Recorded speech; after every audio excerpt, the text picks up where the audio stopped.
Good morning, everyone. How you doing today? Michael Zuber, author of One Rental at a Time. And this is, of course, your daily financial news for February 9th. And it is a great day to make some money and, of course, be just a wee bit better than yesterday. Before we get into the daily financial news, I want to let you know about a pretty fantastic post I saw in our private Facebook group. It's a very short read, but allow me to read it because, again, as somebody who shares his weekly goals, his weekly progress with you every Sunday, you now know I have a positive impact score that I am tracking weekly. And at the very bottom, the most impactful, the highest scale is when students and followers are doing deals.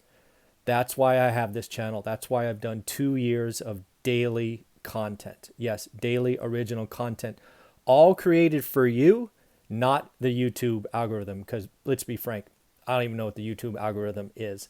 But here's the quote. Just made my first offer on a house since starting the course. Rejected, denied. And it felt great. I don't think I would have had the confidence to put myself out there before. Folks, that's why I wrote One Rental at a Time. To show you that, you know what, if you do your homework, you do the work, you learn your market, you can do great things. I created the course because I realized what I've done, what I did for 15 years might be seen as, I don't know, unique or different, but I promise you it is not. It is simply daily disciplines, 20 minutes a day, and being focused on your area. When you look at your area 10 to 20 minutes a day, it's empowering, it's confidence building, and you will start to write offers. More importantly, you will write offers only on good or great deals. And if they don't come back, you will get them rejected. And that is perfect. That is exactly what we want. Don't chase. Don't turn a great deal bad. Just do your homework, keep plugging away. And again, writing your first offer. That's as somebody who's trying to help, getting that note, seeing that comment is amazing. And I want to congratulate everyone who wrote an offer and didn't get the deal. The seller wanted too much. Who cares? Move on to the next one. So as we get on to the daily financial news, I want to tell you about a 7 a.m. video I posted. I recorded it yesterday. I really think Elon Musk changed the world once again yesterday. I posted that video this morning at 7. I think there are 5 things to consider. And, take a look. Let me know what you think. Again, I think the world became different as far as Bitcoin yesterday, and I think it's changing again. A couple of quick things. A couple of you, and I really appreciate this, a couple of you sent me the link to the Saturday Night Live or SNL skit with Millennials and Zillow. I thought that was hilarious. I had not seen that. I'm not up that late, so probably not a surprise. But again, it is...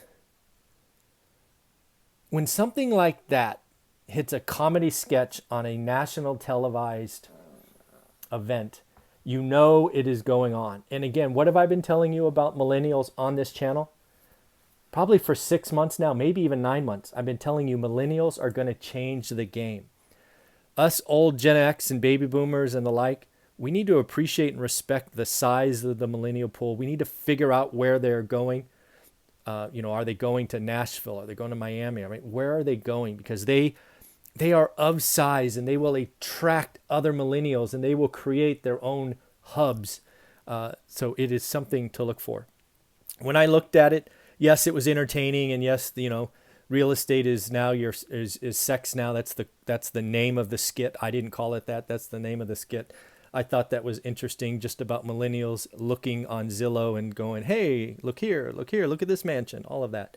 But for me, what I took from it is just revalidation that millennials are buying homes. That's what they're doing. No longer is the rumor, or I don't know, it's not a rumor, rule of thumb that millennials don't want to own. That was nonsense. It was always nonsense. They just adjusted their life differently than their parents and grandparents. And that is entirely okay. Good for them.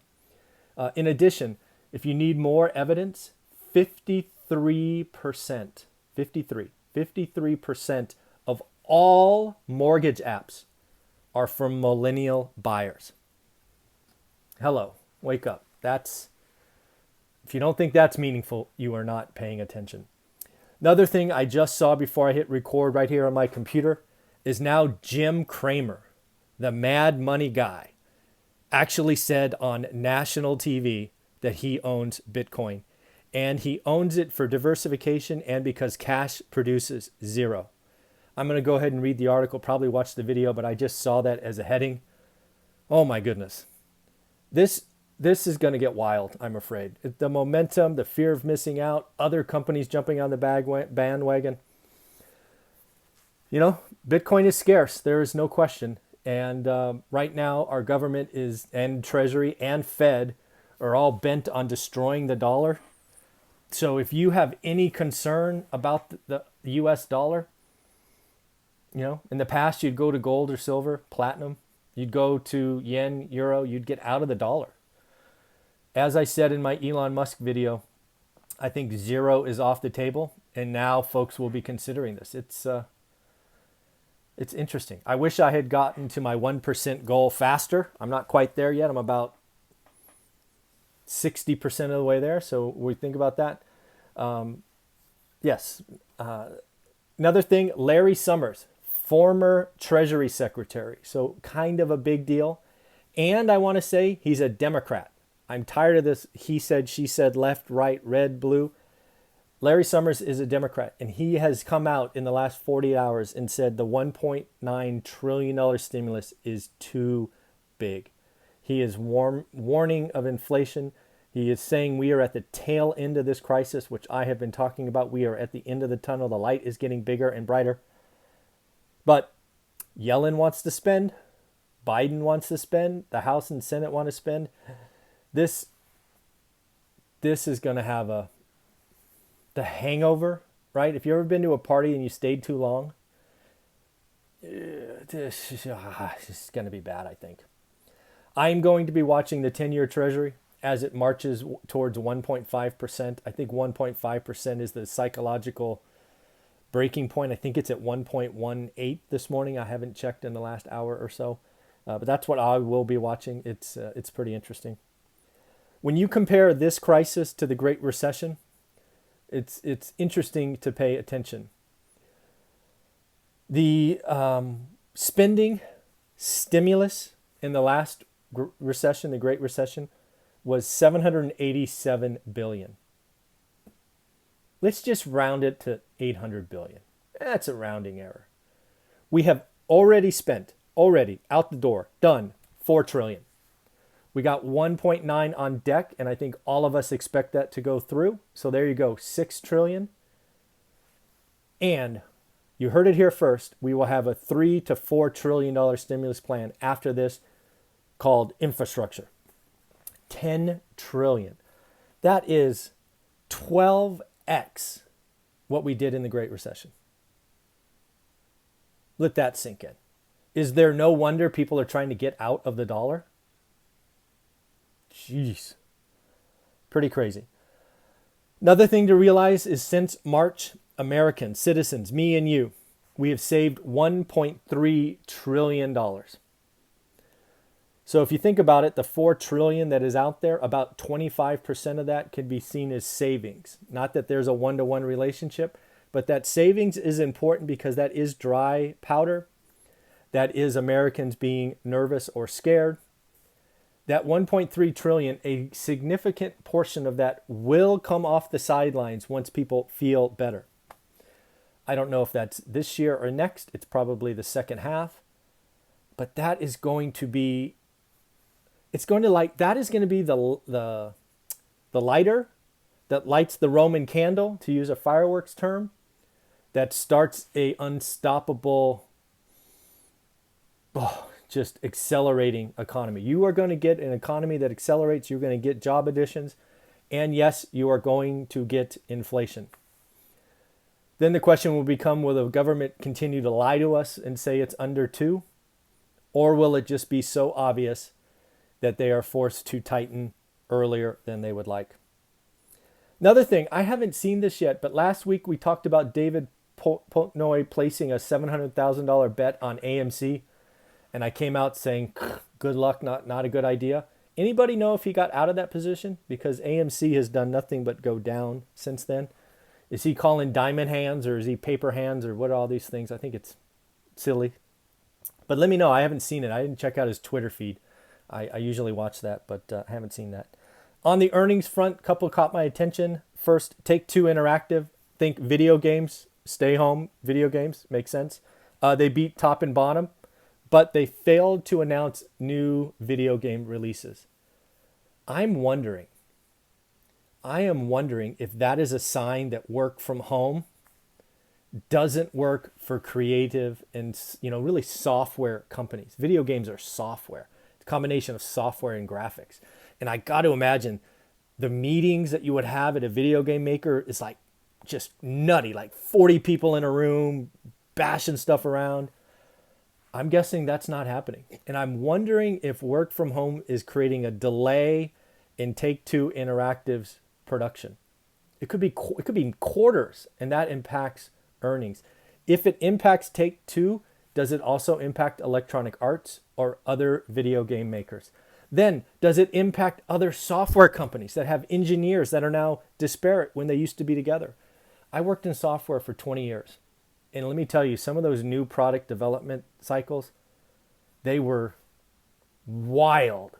I mean, like 50 people in a room, big old sheets of paper on the wall, everybody climbing all over each other, really loud and screaming, but fun. It was so fun. I don't know that that's happening in this sort of Slack Zoom environment. I'm guessing there's going to be delays in releases to software. Just something to think about. Then we got Simon Properties. I told you about that one on Saturday or Sunday when we talked about the week ahead. Simon Properties, of course, is the largest Class A mall owner in the country. They're basically talking about less losses, but where I was picking up is tenants now are paying rent at greater numbers. You realize they had 6 months of very weak rent collection. And they're highlighting that many retail tenants are excited by what they see this year. All of that is kind of, in my mind, words to dress up a bad report. It is certain that I think Simon Properties with Class A malls will do better than not, but there's still work to be done. I don't know if you saw this, but the Congressional Budget Office has declared what they think the results or the future is for $15 minimum wage. The net of this long article is two things. One, it will raise 900,000 people out of poverty. That's not a bad thing. That's good, right? You got to say that's good. 900,000? Shoot, round it up to 1 million people. That's good. However, you will see a loss of 1.4 million jobs. So 900 up, 1.4 down. That sounds like a negative 500,000 to me. I don't know. That doesn't sound like a good trade-off to me, but who knows? And then lastly, last thing to talk about is Reddit, right? Reddit has got a new valuation. It doubled. It's now valued at $6 billion as a company. They just raised $250 million in a private equity raise. So pretty crazy stuff. So in the end, that's what I got for you today. We actually got 3 multimillionaire expert interviews today. We got Matt from the East Coast, one of your favorites, right? The high school dropout. We got Omar coming on talking about being a real estate entrepreneur. And I have a special guest at 10:30 that is going to blow your mind. I'm gonna save that one. It's going to be a lot of fun today. So take care of yourself. Have a wonderful day. Remember, today's a great day to make some money and just be a little bit better than yesterday. Bye-bye.